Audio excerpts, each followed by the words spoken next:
अच्छा सुनते हैं। एक किसान था जो परमात्मा से दुखी और परेशान था, क्योंकि कभी तेज बारिश से, कभी ओले से, कभी आंधी तूफान से उसकी फसल थोड़ी बहुत खराब हो जाती थी।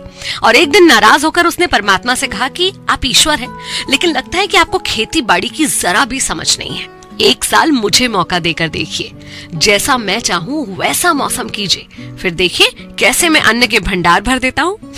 ईश्वर मुस्कुराए और बोले, ठीक है, जैसा तुम चाहोगे वैसा ही होगा, मैं बिल्कुल दखल नहीं दूंगा।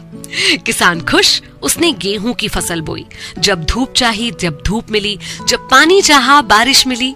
लेकिन उसने तेज आंधी, ओले, तूफान इन सबको कभी आने ही नहीं दिया। किसान बहुत खुश था, क्योंकि ऐसी फसल पहले कभी नहीं हुई थी। उसने मन ही मन सोचा कि अब परमात्मा को पता चलेगा कि अच्छी फसल कैसे पैदा की जाती है। बेकार ही इतने सालों से हम किसानों को परेशान कर रहे थे। फसल काटने का वक्त आया। फसल काटा, देखा ये क्या, दिल पर हाथ रखकर बैठ गया, क्योंकि गेहूं की एक भी बाली में दाना ही नहीं था। ईश्वर को फिर पुकारा कि हे प्रभु, ये क्या हो गया। भगवान ने कहा, ये तो होना ही था।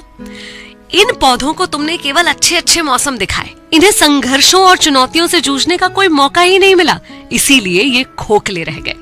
जब आंधी आती है, तूफान आता है और उसमें भी ये पौधा खड़ा रहता है, तो इसके अंदर का जो बल पैदा होता है उससे एक बीज का जन्म होता है। लेकिन तुमने इन्हें संघर्ष करने ही नहीं दिया। सोने को भी सोना बनने के लिए तपना पड़ता है, हथौड़े की मार सहनी पड़ती है, उसके बाद ही उसकी चमकदार काया सामने आती है।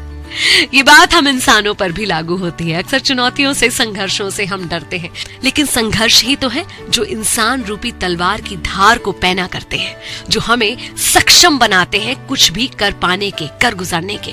तो लाइफ में कभी भी कोई संघर्ष या चुनौती आए तो उससे घबराइए मत, बल्कि हंसकर उससे वेलकम कीजिए। Be your own role model.